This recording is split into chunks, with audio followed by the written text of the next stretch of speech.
A phone rings in the dead of night, its sharp tone cutting through the silence like a siren. In Tel Aviv, the lights of the Prime Minister's residence blaze awake, aides rushing through corridors, papers clutched, voices urgent. Benjamin Netanyahu, a man long accustomed to controlling the narrative, calls an emergency meeting. His face is taut, his voice clipped. Something has unsettled him, something he cannot delay. Around the table, officials lean forward, awaiting instructions. Netanyahu speaks of shifting alliances, of dangers brewing in Africa, of the urgent need to secure loyalty before it's too late. His words carry authority, but beneath them lingers something rare, unease. The call he has placed tonight is not one of dominance, but of necessity. Because on the other end of that line stands a new kind of leader. A soldier turned president, young yet unyielding. Captain Ibrahim Traoré, a man whose rise has startled the old order and inspired millions. Netanyahu expects compliance, maybe hesitation. What he receives instead will become a defining moment. For when Traoré finally responds, his words will not only challenge Netanyahu's authority, they will send shockwaves across continents. And what he says next will leave the entire world holding its breath. The world is shifting, and the old powers feel it slipping through their fingers. Across Africa, a new wave of defiance rises, leaders no longer content with playing by foreign rules, nations reclaiming their sovereignty with pride. From Ouagadougou to Niamey, from Bamako to Conakry, a chorus grows louder. Africa will no longer be a pawn. For Israel, the timing could not be more critical. Netanyahu faces storms at home and challenges abroad, his grip tested by protests, corruption scandals, and shifting allegiances. In this fragile moment, the Prime Minister seeks to secure new allies, to extend his influence into Africa, where others, Russia, China, regional coalitions are already making bold moves. Burkina Faso, under the young and unflinching Ibrahim Traoré, becomes a key piece on this geopolitical chessboard. But here's the twist. Netanyahu approaches as though the game is his to dictate. He imagines that a phone call, a promise, or a threat might bend a soldier president to his will. He misreads the moment, underestimating the resolve forged in Africa's fires of resistance. Because Traoré wasn't about to bow down. Instead, he was about to deliver a response so sharp, so unexpected that it would flip the script entirely. Benjamin Netanyahu has spent decades cultivating the image of an untouchable strongman, a figure who commands stages from Washington to Jerusalem, with the confidence of a man certain. The world will listen. He thrives on dominance, on projecting authority so firmly that allies fall in line, and adversaries retreat. For years, it worked. His speeches echoed with certainty. His policies carried the weight of inevitability. To challenge Netanyahu was to invite political isolation. But behind that facade of power lay shadows, corruption scandals, indictments, and a reputation for bending rules to his will. His name has been tied to bribery and misuse of power, scandals that ignited protests in his own streets. Still, he clung to office with a mix of cunning and defiance, presenting himself as the indispensable protector of Israel. Critics called him arrogant, unyielding, even paranoid. Yet he thrived in the role of the political survivor, relishing every battle as proof of his resilience. Netanyahu's style was always hardline.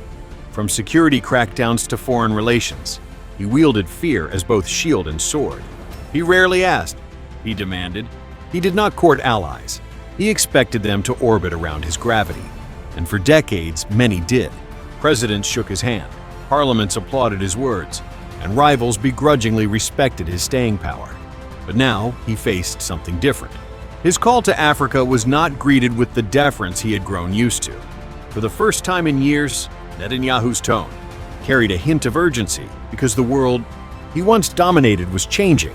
The rise of bold new leaders on the global stage challenged his assumption that authority could be taken for granted. And there stood Ibrahim Traoré, young, unafraid, unapologetic, a leader who owed Netanyahu nothing, who did not tremble at his reputation or history.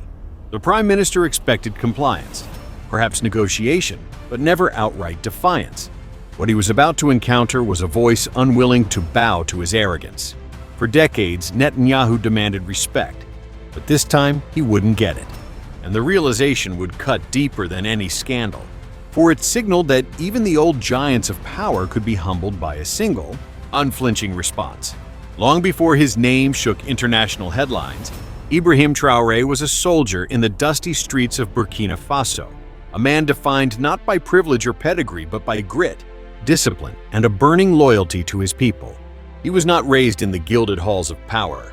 He was forged in the ranks where each day demanded resilience, where every step was a choice between survival and surrender. From early on, Traore understood the weight of foreign meddling. He saw how outside powers dressed as friends, cloaked as partners, drained Africa's resources and undermined its sovereignty. He watched as leaders before him bowed, as agreements signed in polished offices left ordinary Burkinabe in hunger and hardship. And somewhere in that harsh reality, the soldier found his purpose. He would not bow. He would not betray.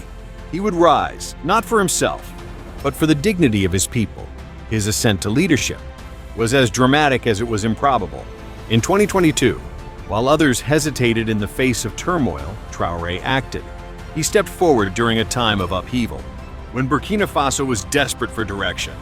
At just 34, he became the world's youngest head of state, a figure who stunned the old guard and electrified the youth of Africa. His age was not a weakness, it was a weapon. He represented a new generation, unafraid of breaking with the past, unwilling to bow to traditions of dependency. Where Netanyahu embodied longevity, experience, and political survival, Traore embodied raw conviction, unshakable will, and the courage of youth. It was David versus Goliath, not in size, but in spirit. One clung to power through decades of deals, manipulations, and controversies. The other seized power with clarity of purpose, lifted by the hope of millions, who saw in him a reflection of their own struggles and dreams. Traore's speeches soon became rallying cries. He spoke not as a politician seeking applause, but as a soldier demanding justice. He called out neo-colonialism without hesitation. He rejected the idea that Africa must forever kneel before Western capitals. He insisted that sovereignty was not negotiable. For many, his words carried the power of prophecy. For others, they carried the sting of fear. Here was a young man who refused to be intimidated, whose every sentence reminded the world that Africa was no longer silent. When Netanyahu reached out, he reached out not to a pliant partner, but to a leader forged in defiance. Traore was not impressed by titles or intimidated by reputations. He had faced battlefields, political storms, and the crushing weight of expectation. He knew that power was not inherited. It was claimed by those willing to stand unbroken. This confrontation was more than a phone call, more than diplomacy.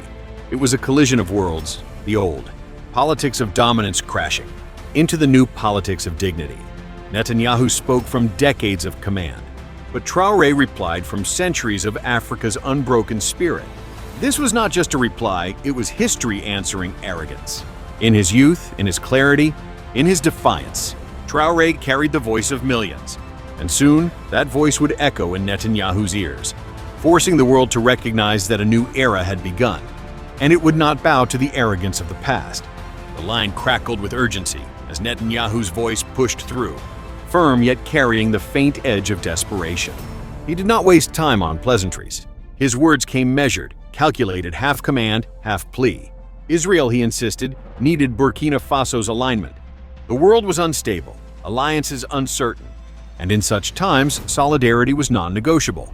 He spoke as though offering Traore a seat at a table he should be grateful to join, as though the weight of his title alone should bend the younger man's will. In the Israeli war room, advisors nodded gravely, their pens scratching across notepads. Netanyahu leaned forward, his voice tightening. This was the veteran prime minister's familiar tone, the cadence that had swayed parliaments, presidents, and global audiences for decades. Yet on this night, it carried a shadow, a flicker of urgency that betrayed just how much he needed the answer to go his way. On the other end, silence. Not the silence of hesitation, but of calculation. Traore listened, unshaken. His advisors in Ouagadougou exchanged glances, aware of the gravity of the moment. Here was the most seasoned of world leaders addressing one of the youngest, and yet it was Netanyahu who sounded pressed for time. Observers leaned in, advisors whispered. The world watched. Was Traore about to yield, to accept the unspoken offer of favor, support, and recognition? Would the young captain turn his back on the fiery rhetoric that had made him a symbol of African sovereignty? For a fleeting moment, the stage seemed balanced, the question suspended in the air. Netanyahu pressed harder, his tone rising with urgency. He spoke of security, of stability, of the need for allies against mounting threats. He painted the picture of a shared destiny, of Israel and Burkina Faso standing side by side. His words brimmed with authority, yet each sentence carried a trace of something else, fear that the tide was slipping beyond his grasp. In Burkina Faso, the silence lingered a beat longer, deliberate and heavy. It was the silence of a soldier accustomed to waiting out the noise of gunfire, the silence of a leader who knew that measured words could strike harder than rushed ones. Traore's eyes, steady and unreadable, gave nothing away. His youth did not betray him. Instead, it magnified the drama, as though history itself had paused to see what a 30-something captain would say to a man who had ruled Israel for decades. Then came the shift. A breath drawn, a posture straightened. Across continents, screens flickered, ears pressed closer, anticipation climbing. Netanyahu waited, his voice finally stilled. And then, with calm words sharper than any sword, Traore answered. The pause was long enough to unsettle the room. In Tel Aviv, Netanyahu's advisors shifted uneasily, the silence gnawing at their confidence. In Ouagadougou, the air was charged, as if the entire nation had leaned forward, waiting for its leader to speak. And when Traore finally did, his voice was steady, calm, but infused with a weight that no decree or threat could match. Burkina Faso, he began, does not kneel to demands, nor does it barter away its dignity for promises wrapped in fear. The words landed with precision, each one sharpened by conviction. He spoke not as a junior on the world stage, but as the representative of a continent weary of exploitation. His cadence carried echoes of Africa's history chains broken, battles fought, sacrifices made. Netanyahu, for once, did not interrupt. His jaw tightened, his fingers drummed faintly on the table before him.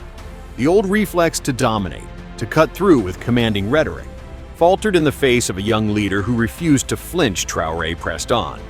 His words were not fiery in volume. They were fiery in truth. Each pause he took deepened the impact, allowing the silence between sentences to echo louder than the words themselves. Advisors on Netanyahu's side glanced nervously at one another. The Prime Minister's reputation as an unyielding statesman seemed suddenly brittle, exposed to a clarity he had not anticipated. Traore then turned the conversation into a mirror.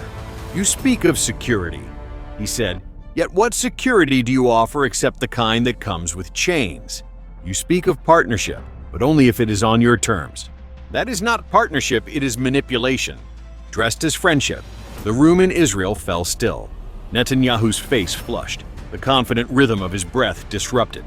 Here was a man who had spent decades outmaneuvering rivals, suddenly staring into the calm, defiance of a leader nearly half a century younger and losing the exchange. In Ouagadougou, Traore's final words carried the weight of a verdict. "We are not here to serve your urgency, Mr. Netanyahu. Burkina Faso serves its people, and its people alone. If that troubles you, then understand this. The era of bending Africa's spine is over. You can accept that reality or be left behind by it." The silence that followed was thunderous. Netanyahu leaned back, his mouth opening slightly, but no words came. His advisors scribbled aimlessly, searching for a response that did not exist. And in that moment, it became clear who held the power. Not the veteran prime minister with decades of political armor, but the soldier president who had chosen truth over compromise. In that moment, silence wasn't weakness. It was Israel realizing it had no answer. The echo of Traore's words didn't fade, it detonated. Within hours, the digital world erupted. Hashtags blazed across platforms. Africa speaks. Ibrahim Traoré vs Netanyahu. Dignity first. Memes flew faster than headlines, painting Netanyahu as the rattled veteran and Traoré as the unshakable warrior. One image in particular went viral, Netanyahu gripping the phone, sweat beading his brow, while Traoré stood calm, arms crossed, with the caption, "Respect is not begged, it is earned." In Paris, in New York, in Johannesburg, members of the African diaspora flooded timelines with pride. Finally, one post read, "A leader who speaks for us all," clips of Traoré's words, circulated with subtitles in multiple languages, spreading like wildfire. Commentators couldn't resist. A CNN panel described the exchange as a young African leader schooling one of the most experienced figures in global politics. Al Jazeera called it a seismic moment of defiance. Even seasoned analysts admitted this was not just rhetoric, this was a tectonic shift in perception. And beyond the commentariat, something more unsettling stirred. Other leaders across Africa, long pressured to choose sides, suddenly saw an example of resistance rewarded with admiration, not isolation. If Traore can say no, one regional minister reportedly remarked, then why can't we? Netanyahu, once the figure who wielded influence effortlessly, now found himself cornered not by armies or sanctions, but by the moral authority of a young soldier president who dared to stand tall. For Netanyahu, the fallout was suffocating. His emergency meeting had aimed to show strength, but instead it revealed cracks in his grip. International allies grew cautious, wary of associating with a leader who had just been publicly humbled. The more he tried to spin the narrative, the more the internet reminded him the mic drop had already happened, and it belonged to Traore.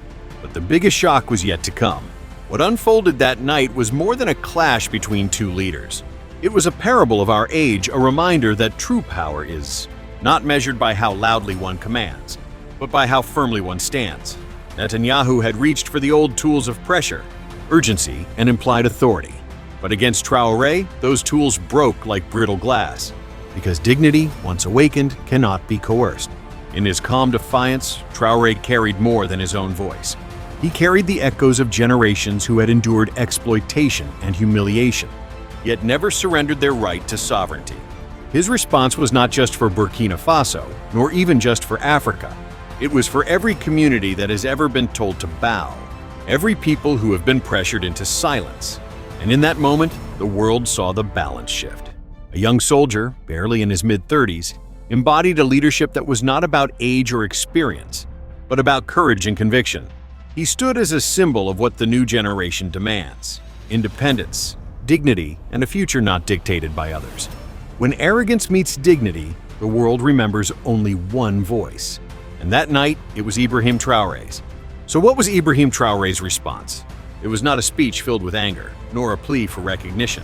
It was a lesson Netanyahu will never forget, a lesson that dignity cannot be purchased, manipulated, or silenced.